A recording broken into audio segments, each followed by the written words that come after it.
everybody, and welcome to Movie Recaps with Brit. Today, we will be taking a look at a movie based on a true story, titled Dark Waters. Without further ado, let's get started. During the night, a car can be observed moving along the road. It comes to a halt beside a tall fence, and a group of teenagers emerges, promptly leaping over the fence. They discover a lake, where two of them proceed to swim without clothing. Unexpectedly, two men in a boat instruct them to exit the water while spraying a particular substance into it. Over 2 decades later, in a different state, a collection of law firm partners gather in a meeting room to warmly receive a new member, Rob Bilott. In the meantime, 2 farmers arrive at the firm's premises and insist on speaking with him. His secretary is sent to retrieve him from the meeting and escorts him to where the men await. They clarify that they are acquaintances of his grandmother, who informed them about Rob's profession as an environmental attorney, and they desperately require his assistance. One of the individuals advises him to view the recordings they have brought. However, Rob declines their request, stating that he represents large companies. The men depart, and he rejoins the meeting.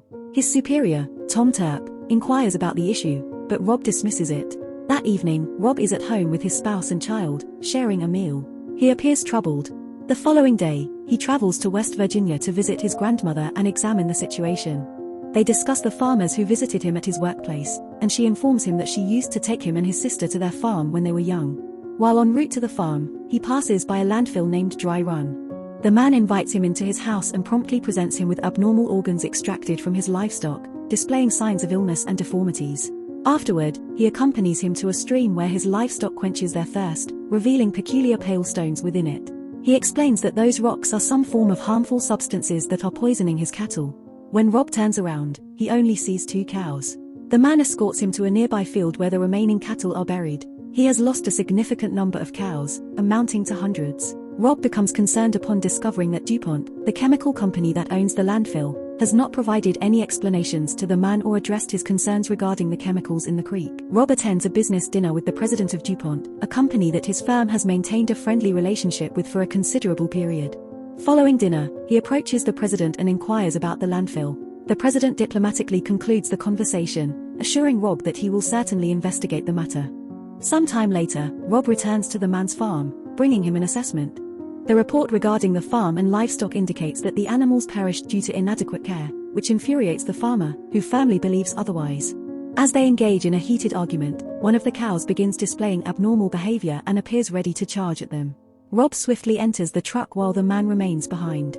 The cow charges, and he shoots her. Later, as Rob drives back through the town, he notices that the entire area is under the ownership of the chemical company. Upon returning to the office, he presents his boss with the videotapes left by the farmer and elucidates the situation, requesting to handle the case pro bono and assist the farmer since the local lawyers are intimidated by the company. Reluctantly, his boss agrees but advises him to stay focused on the case's main points. On that day, Rob has a telephone conversation with the company's president, informing him of the lawsuit and demanding additional reports on the landfill. He is assured that he will receive the requested reports. The report arrives a year later. Instead of attending a party at his own house, Rob dedicates his time to examining the documents. He discovers various suspicious elements within, frequently encountering the acronym PFOA. Back at the office, he searches for its meaning but fails to find any conclusive results. A colleague enters the room, and they discuss the case. Rob becomes increasingly worried that the company may be engaged in illegal activities and concealing them, such as disposing of undisclosed chemicals that violate the regulations of the Environmental Protection Agency. His colleague is also unaware of the meaning of PFOA. In the meantime, the president begins evading Rob's calls. Later that night, Rob accompanies his wife to the Ohio Chemical Alliance Awards dinner. Throughout the event, he searches for the president of DuPont and eventually approaches him to confront him directly. The man becomes furious and causes a disturbance, which unsettles Rob's wife, who is concerned if Rob understands the gravity of his opponent. The following day, Rob's boss is livid with him for making the case into a significant matter. Court-ordered documents for the case arrive at the office.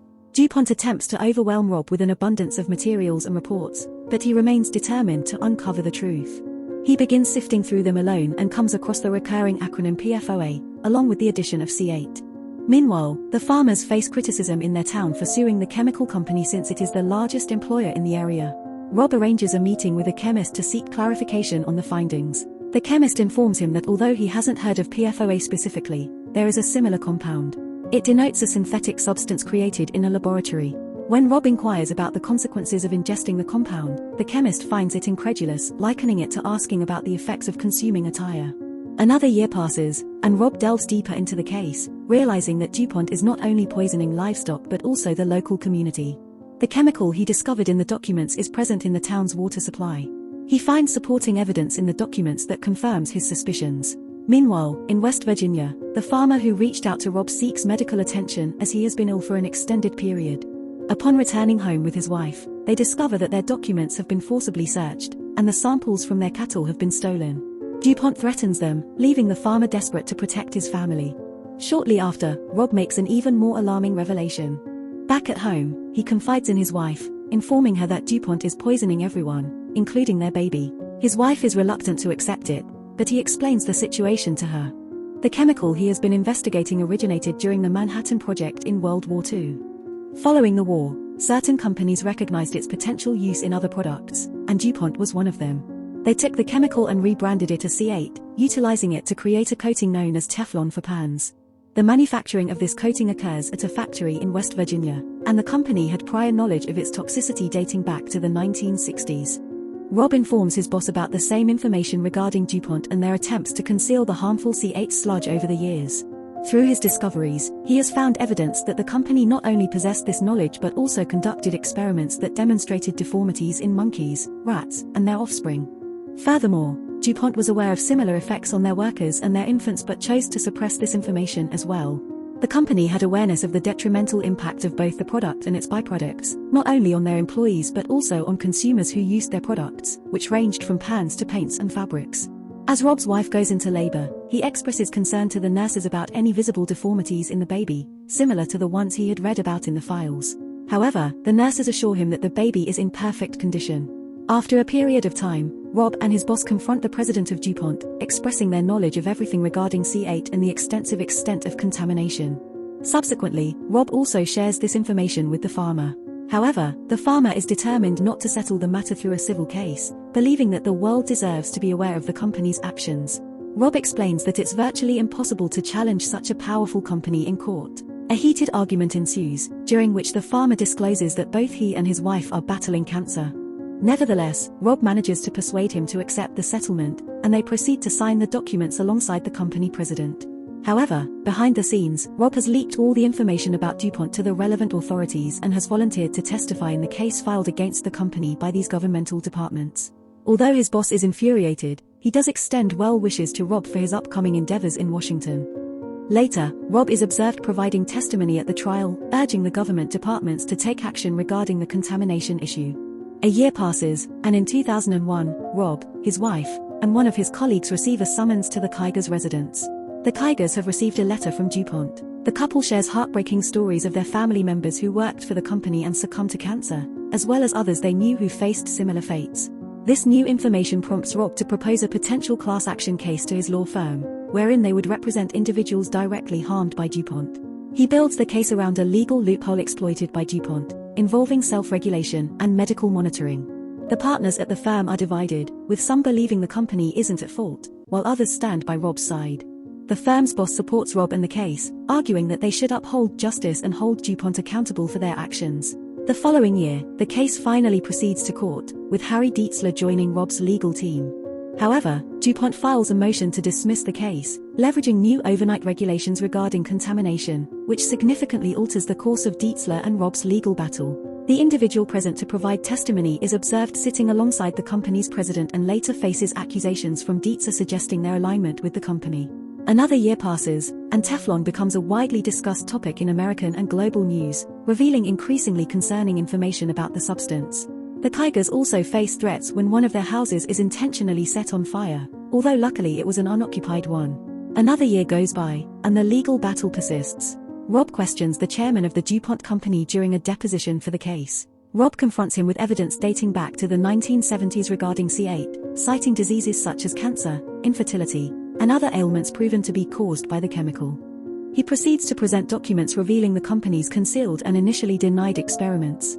As the defendant's attorneys prepare to conclude the deposition, Rob unveils a photograph depicting a child with deformities. Rob leaves his workplace, feeling anxious, and walks cautiously towards his vehicle, fearing it might have been booby-trapped.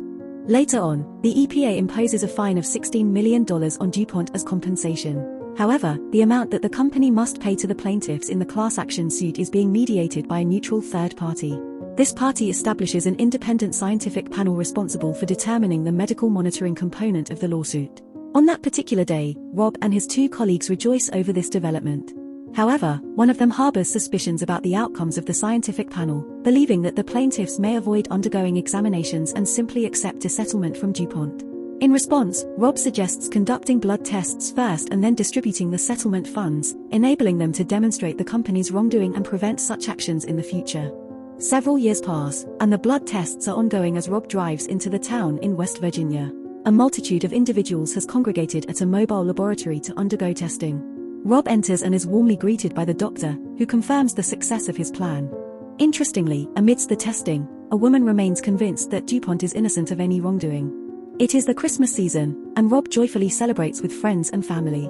Suddenly, he receives a call from his colleague, who informs him that a staggering 69,000 people have been tested, yielding an immense amount of crucial data. 11 years have passed since the case's inception, and the farmer has sadly passed away. Rob attends his funeral alongside his family.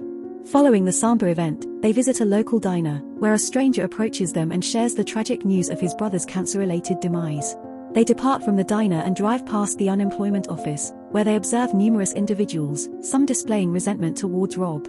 Later on, the Kriegers contact him, expressing their difficulties in dealing with the local community's blame, as they are perceived as contributors to the seemingly never-ending case. The analysis results are taking an extremely long time to arrive. A year later, Rob is having breakfast with his wife and 3 sons. The children go to school, and he ponders if they can still afford their Catholic school. His wife becomes angry because he has been excessively preoccupied with the case for an extended period and is unaware of their family's situation, and she angrily leaves. Later in the day, Rob argues with his boss about the case. He clarifies that all other government bodies have abandoned the issue with DuPont, and this case remains the sole means to challenge the company. While they dispute, Rob begins shaking uncontrollably, and his boss informs him of an additional reduction in pay. Rob experiences a seizure and collapses. He is taken to a hospital, where tests are being conducted. Subsequently, his wife and boss await the test results at the hospital. A doctor enters and explains that he has encountered some sort of neurological condition. After her departure, Rob's spouse and his superior engage in a conversation, during which she urges him to treat Rob with respect, as he has been fighting in an incomprehensible manner for both of them. Another year passes, and the family is observed inside a church worshipping. Subsequently, they visit a fuel station where Rob eventually encounters Bucky, the disfigured child depicted in the photographs he has been observing throughout all these years. The following day, he reports to his workplace. He appears utterly devastated, even defeated. Seated at his desk, he hears the ringing of his telephone and answers it. On the other end is the doctor from the scientific committee established 7 years prior. She notifies him that the data has finally undergone analysis and reveals a precise correlation between the DuPont contamination and 6 severe illness categories. Thanks to his efforts, those who may fall ill can pursue compensation from the company. Rob seems to have emerged victorious. He drives back to his residence and shares the news with his family. They are observed rejoicing at a dining establishment when Rob receives another phone call. The information he receives is devastating. DuPont is contesting the findings of the scientific committee.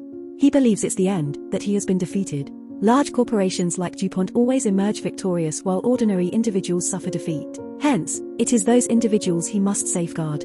The year is 2015. A court session concludes, and the judge assumes their position. Rob rises to advocate for his clients. Having won 3 cases and reached settlements in 3,535 cases, Rob Bilott continues to wage his battle. Thank you for watching our movie recap.